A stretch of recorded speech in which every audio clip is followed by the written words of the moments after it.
Баршаңызға сәлем, сіздермен бірге Әсем. Бүгін сіздермен өте жұмсақ 10 түрлі булочка жасау әдісімен бөлісетін боламын. Дастарханның сәнін келтіретін, тек қана үйдегі бар затты ғана пайдалана отырып жасалынатын өте дәмді булочкалар.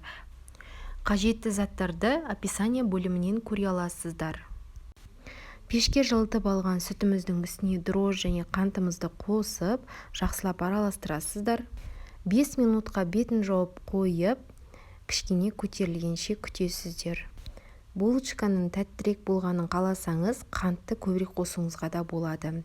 Енді жұмыртқамызды, сұйық май, ерітілген сары майымызды салып, ванилин тұзымызды қосып, жақсылап тұрып араластырасыздар. Сүтті пешке қатты тым ысытып қажет емес. Егер қатты ысытқан болсаңыз, жұмыртқамызды қосқан кезде жұмыртқа пісіп кетуі мүмкін. Енді ұнымызды үстіне аз-аздан бөліп салатын боламыз. Шаңышқаның көмегімен де немесе қолыңызбен ыңғайлы болса қолмен де араластыра отырып, аз-аз бөліктен ұнымызды салып отырамыз. Описание бөліміне қалдырып қойған рецепт бойынша жасайтын болсаңыз, сізде қолға жабыспайтын өте жұмсақ тесто дайын болады.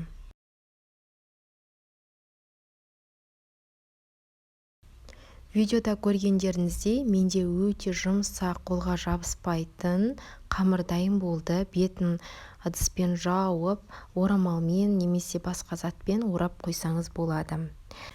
Шамамен 30 минуттың ішінде менің қамырым көтерілді. Қолыма майды жағып алып, тағы бір рет басып жібердім. Қайтадан бетін жауып, орамалмен тағы да орап қойдым.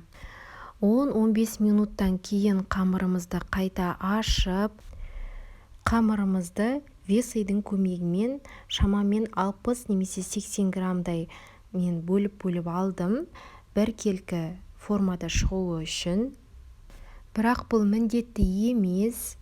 Келесі бөліп алған қамырымызды осылай дөңгелектеп тізіп шығатын боламыз. Дөңгелектеп қойған қамырымыздың үстін орамалмен жауып қойып, бір тестамызды алып, енді булочкаларымызды дайындайтын боламыз. Видеоға мұқият қарауларыңызды сұраймын. Қолмен басатын кезде тестамызды қолмен немесе оқтаумен басатын жерлерді оқтаумен басып, булочкаларымызды дайындайтын боламыз. Тестасын дайындаған кезде мен тек қана 1 шай қасық қант қосқан болатынмын. Енді булочкамызды түйетін кезде үстіне мен әр бөлігіне осылай бетіне қантты сеуіп, қажетті начинкасын бетіне қойып, әдемілеп осылай булочкаларды түйіп жасайтын боламыз. Мен үйдегі бар затпен ғана жасадым. Егер сіздерде мейіз болмаса, оның орнына басқа да зат қосуларыңызға болады. Егер де булочкаңыздың өте тәтті болғанын қаласаңыз, қантын оқтаумен жайғаннан кейін көбірек салсаңыз болады. Келесі екінші түрін жасайтын боламыз. Тағы да тестамызды жайып алып, үстіне қантын сеуіп, ортасына мен алма қостым. Егер сіздерде алма болмаса, оның орнына груша, банан немесе мейіз болатын болса, мейіз қосып, жаңғақ болатын болса, жаңғақты да қоса берулеріңізге болады. Алма қосылған булочкалардың дәмі өте ерекше, шай ішкенге де өте дәмді болады екен қыздар. Міндетті түрде жасап көруге кеңес беремін. Келесі ватрушки дайындайтын боламыз.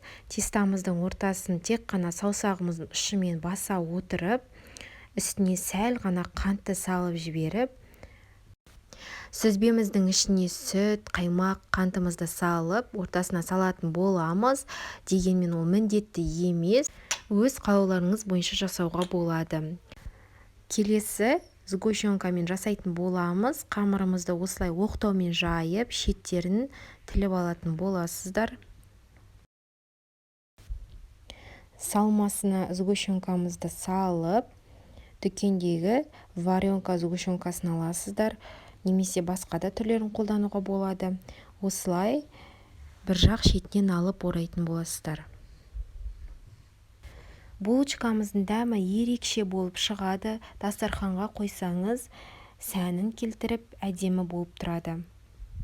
Келесі түрін жасайтын боламыз. Қамырымызды оқтаумен жайып алып, тағы да үстіне қантты сеуіп, макты осылай бетіне сеуіп шығатын боласыздар. Шетінен ала отырып, орап, видеода көрсетілгендей етіп жасайсыздар.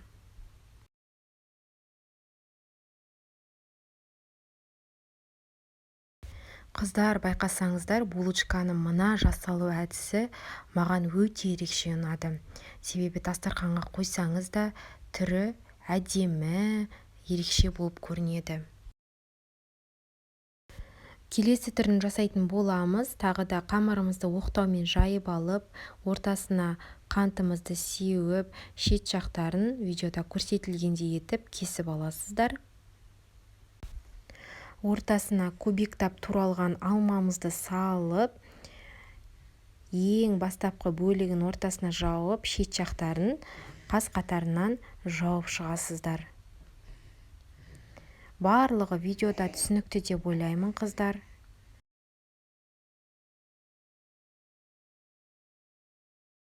Булочкаларымыздың ең бірінші бөлігі дайын болды. Бетіне жұмыртқаның сарысын жағып, бір-біріне қатты жақындатпай, арасын ашып орналастыратын боласыздар. Бірінші булочкаларымыз дайын болғанша, қалған тестамыздан тағы да булочкалар дайындаймыз. Мұқият қарап отырыңыздар.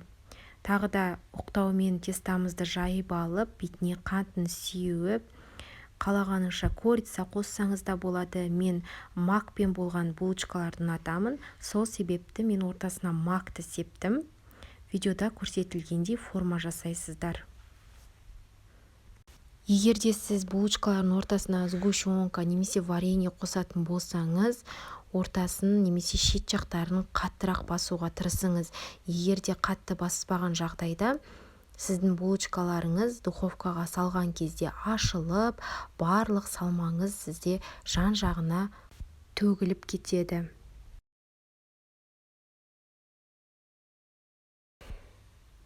Тағы да қамырымызды оқтаумен жайып, ортасына қантымызды сеуіп, немесе қыздар ортасына қант сепсеңіздер де болады, қантты көбірек қоссаңыздар да болады. Ол әркімнің өзінің қалауы бойынша. Бұл булочкамыз біздің көбелекке ұқсайды. Сол себепті осылай екі жағын бір-біріне жабыстырып, кері жағына айналдырып, ортасын пышақпен кесесіздер.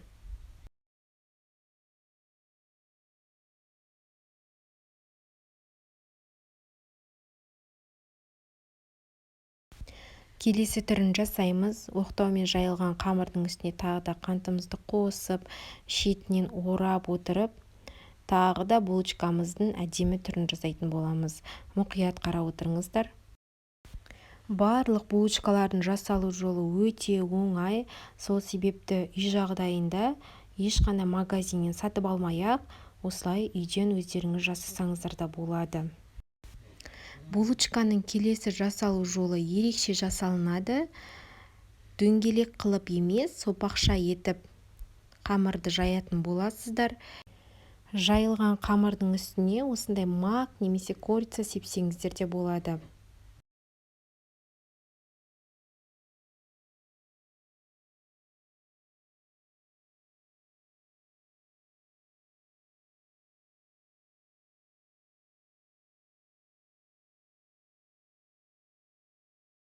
Мінеке қыздар, біздің булочкаларымыздың екінші түрі дайын болды. Тағы да жұмыртқаның сарысымен бетіне жағып шығып, духовкаға 180 градусқа қойып, беті қызарғанша пісіріп аласыздар.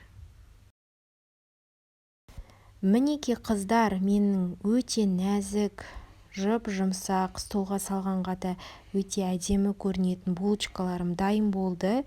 Сіздерге де міндетті түрде жасап көруге кеңес беремін. Мені жоғалтып алмас үшін каналымдағы подписаться бөлімін басып, маған тіркеле кетіңіз.